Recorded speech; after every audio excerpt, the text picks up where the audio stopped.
Les amis, le main event de cette journée de Ligue des Champions.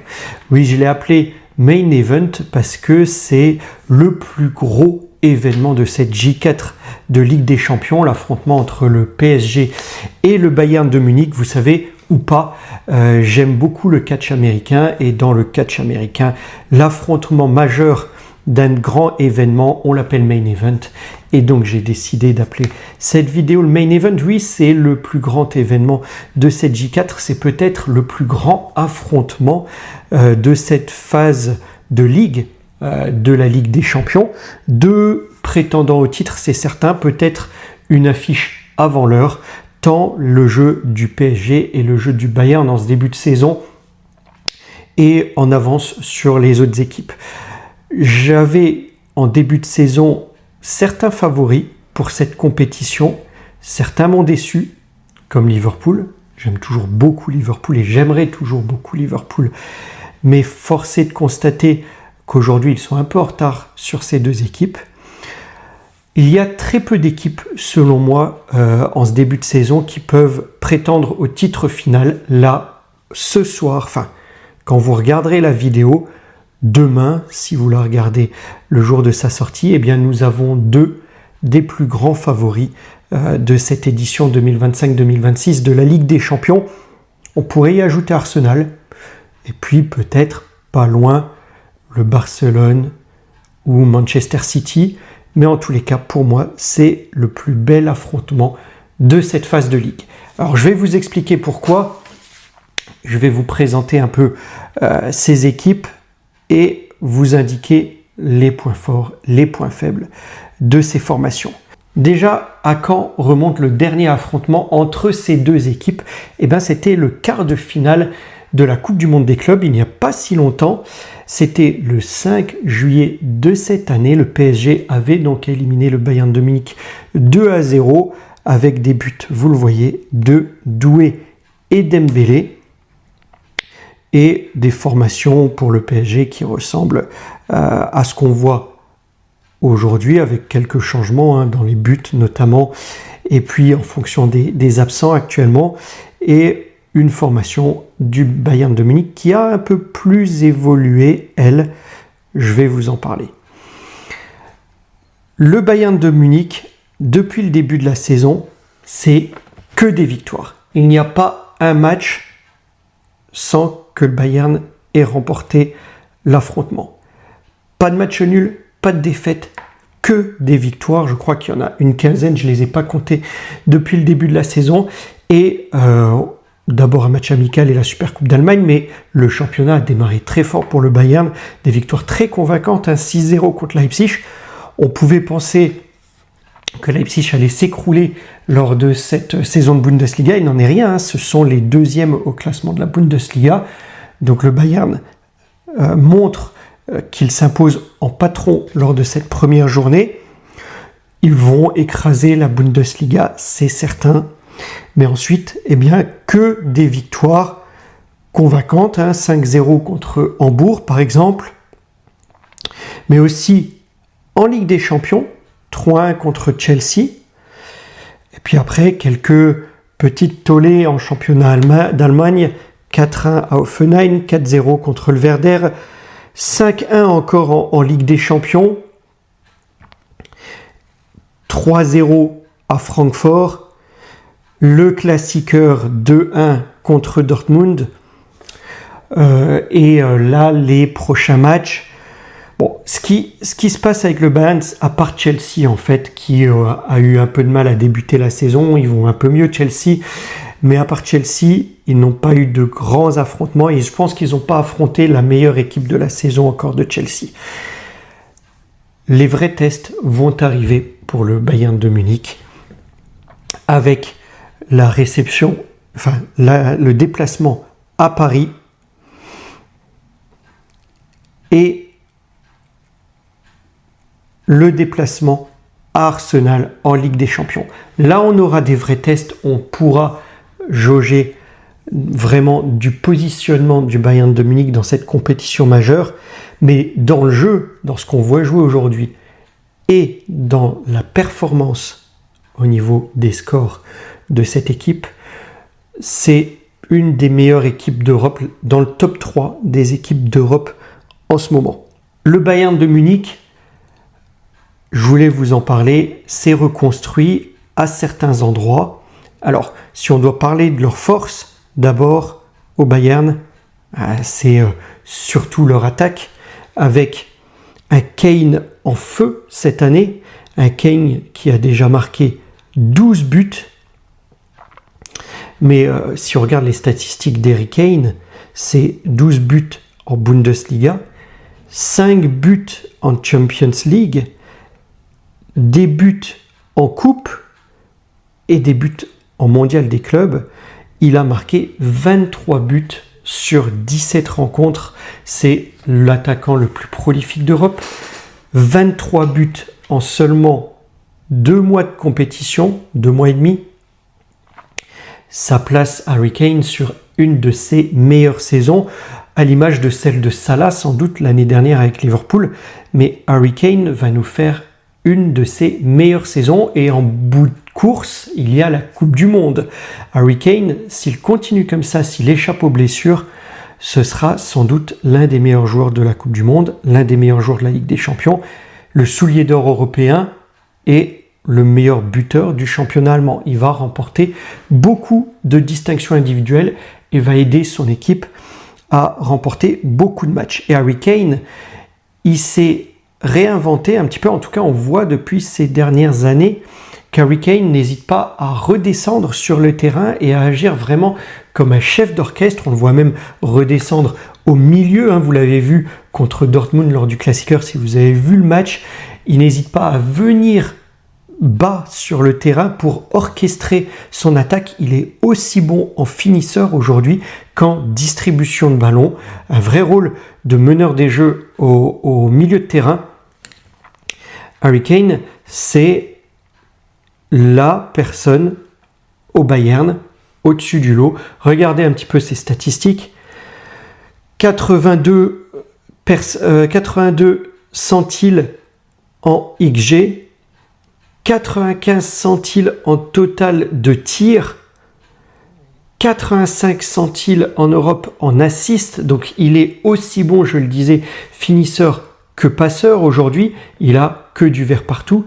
Et ce qui est aussi très bluffant pour lui, c'est qu'il est 94e centile en passe progressive. Donc il fait monter le jeu de ses équipiers avec des passes en cherchant la profondeur. C'est assez rare pour un attaquant de pointe, donc ça montre aussi sa faculté à pouvoir descendre sur le terrain et orchestrer le jeu.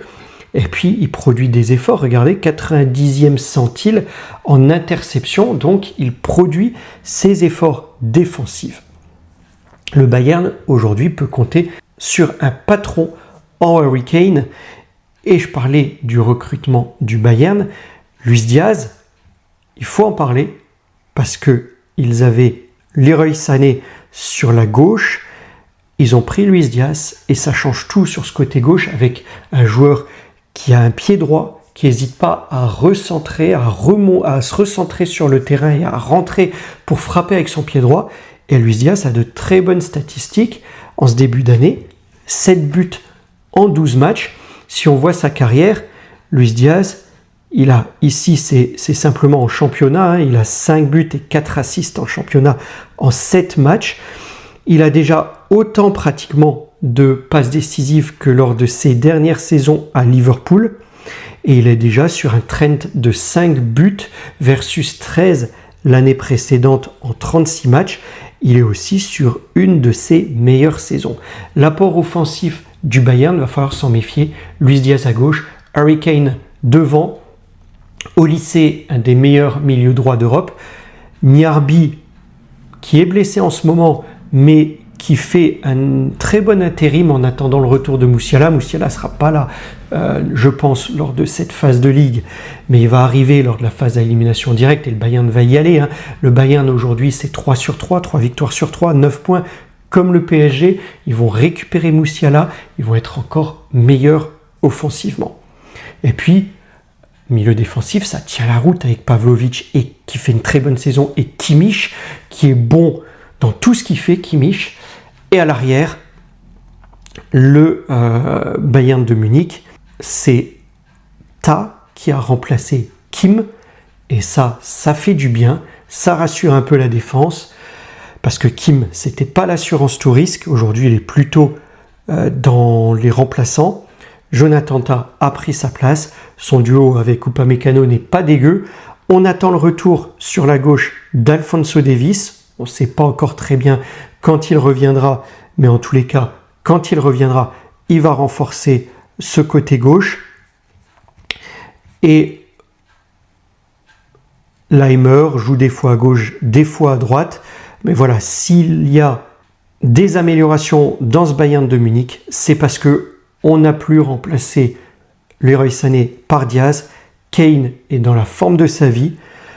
Musiala va revenir, mais Gnabry ou Karl font un bon intérim. Au lycée, un des meilleurs milieux droits d'Europe. Très bon milieu défensif et une défense meilleure que celle de l'année dernière, ce qui explique cette solidité, mais aussi cette puissance offensive actuellement avec le Bayern de Munich. Quand Davies et quand Musiala seront là, leur équipe seront au complet. Donc c'est une équipe dure à jouer en ce moment, et je ne l'ai pas dit, mais il y a aussi Nicolas Jackson qui joue souvent en attaque pour épauler Harry Kane. Donc ça vous montre encore ce potentiel offensif au Bayern. En face, c'est le PSG champion d'Europe évidemment, le PSG qui a fait un bon début de saison, même s'il y a eu un peu plus d'accro que le Bayern. Bon, on garde dans cette saison, je ne sais pas comment c'est trop comptabilisé, mais en tous les cas ici sur les sites, cette finale de Coupe du Monde des clubs, ils l'ont loupée. Elle fait partie de la saison pour ce site-là, donc c'est une des 2 défaites de la saison. La deuxième, c'est contre Marseille, mais attention, Marseille a une très bonne équipe cette année, hein.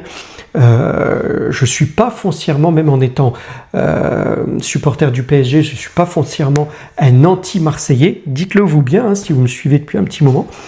Et Marseille, j'apprécie beaucoup leur jeu cette année. Encore une fois, je les ai vus contre le Sporting Lisbonne, et avant que Emerson fasse le débile, ils avaient un très bon jeu. De Zerbi fait du très bon boulot avec l'OM. Et s'inspire peut-être de ce que fait Luis Enrique, mais je remarque un espèce d'essai de football liquide comme le propose le PSG. En tout cas, Marseille a une très bonne équipe, un très bon coach et produit un très beau jeu cette année. Donc le PSG a perdu contre Marseille, sinon c'était que des victoires pratiquement. Et puis ces derniers temps, quelques matchs nuls, mais rien d'inquiétant à Lille et contre Strasbourg. En tout cas, dans ce que j'ai vu dans le jeu, c'est pas vraiment inquiétant. Grosse victoire à Leverkusen lors de leur dernière sortie en Ligue des Champions, 3/3 comme le Bayern de Munich, 9 points. Les 2 clubs qu'on retrouvera certainement au tour suivant, dans les 8 premiers de la Ligue des Champions.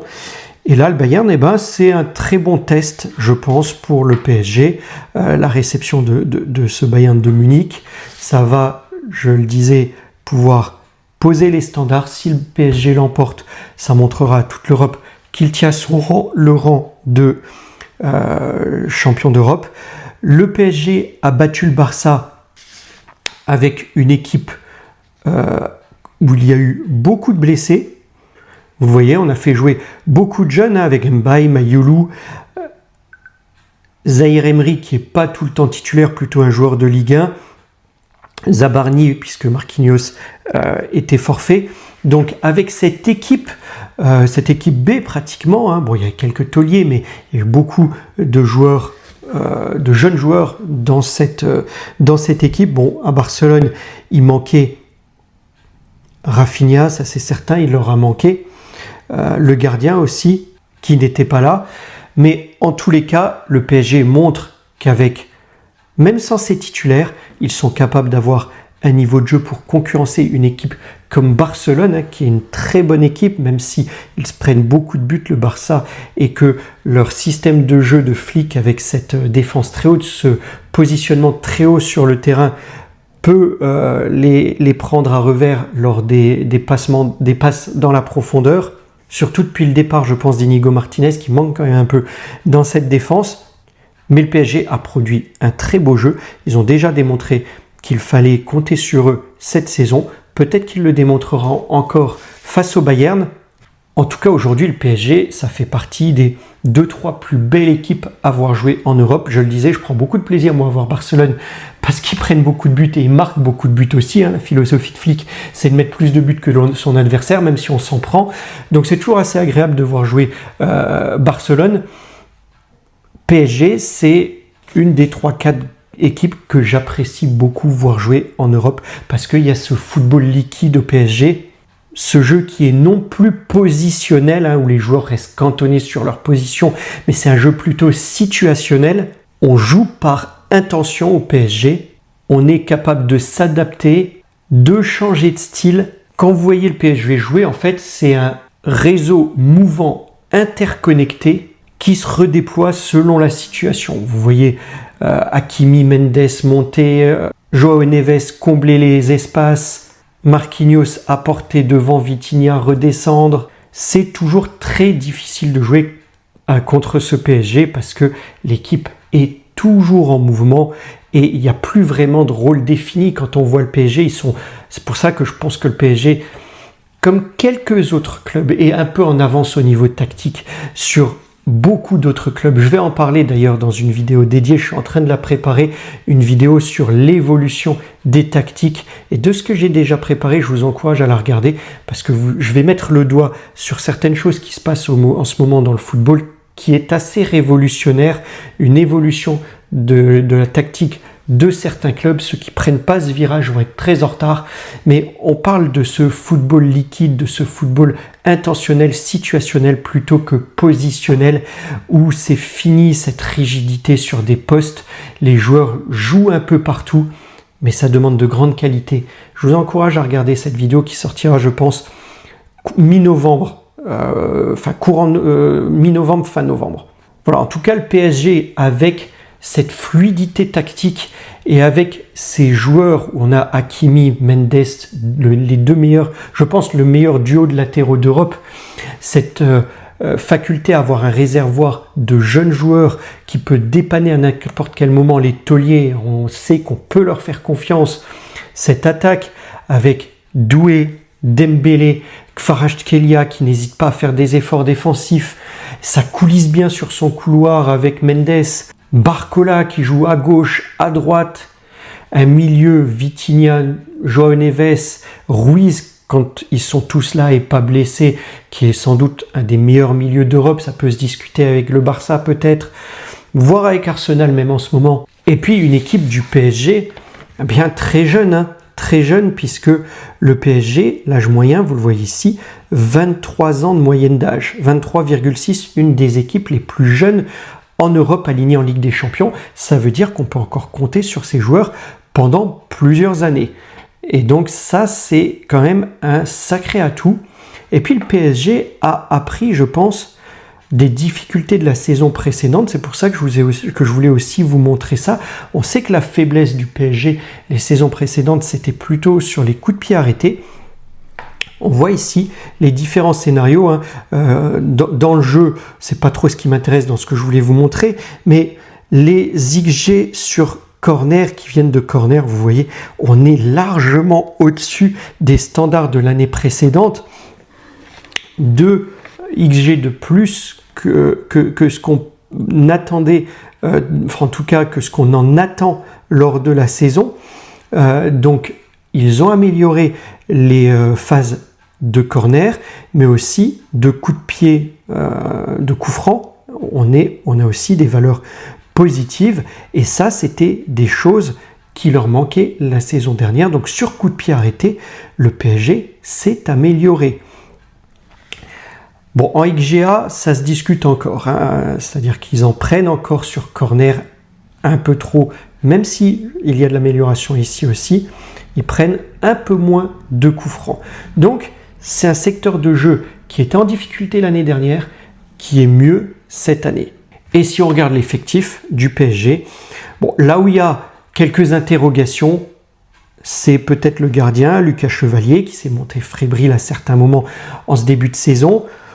Il a du crédit, c'est le temps de l'adaptation encore, c'est un très bon gardien de but, ça va le faire. Mais voilà, il y a quelques interrogations. C'est que Donnarumma avait très mal commencé l'année aussi, et pourtant ils ont fini champion d'Europe l'année précédente. Donnarumma a quand même fait pas mal d'exploits en phase à élimination directe, la deuxième partie de la saison en Ligue des Champions.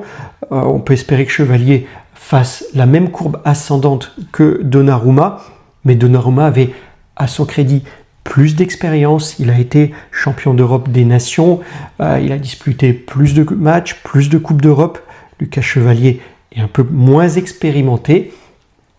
C'est peut-être un point de fébrilité.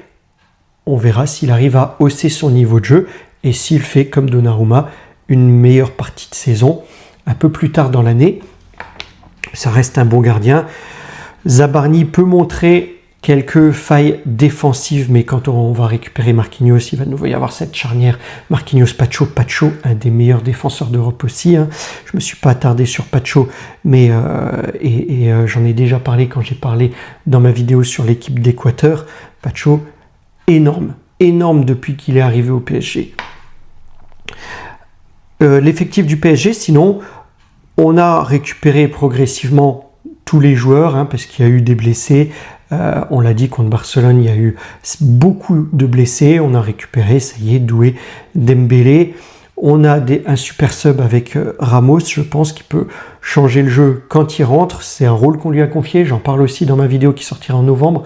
Vous verrez. En tout cas, je pense que le PSG peut l'emporter sur cette rencontre, mais ça va être le main event de cette J4 de Champions League. Et il va falloir montrer aux yeux de l'Europe, tant pour les Munichois que pour les Parisiens, qu'ils sont au niveau auquel on les attend. Et une des deux peut peut-être frapper un grand coup, en tous les cas, dans les esprits de leurs adversaires. Finale avant l'heure, peut-être, on verra bien ce que va nous montrer les prochains mois. Dites-moi ce que vous pensez en commentaire de cet affrontement, les amis. Moi, j'ai très hâte. Comme beaucoup de matchs de foot, de toute façon, en tant que fervent amateur de ce sport, et on se régale ces derniers temps. Je ne sais pas si c'est pareil pour vous. En tout cas, dites-moi ce que vous pensez de cet affrontement. Je vous laisse là pour cette fois. À bientôt les amis.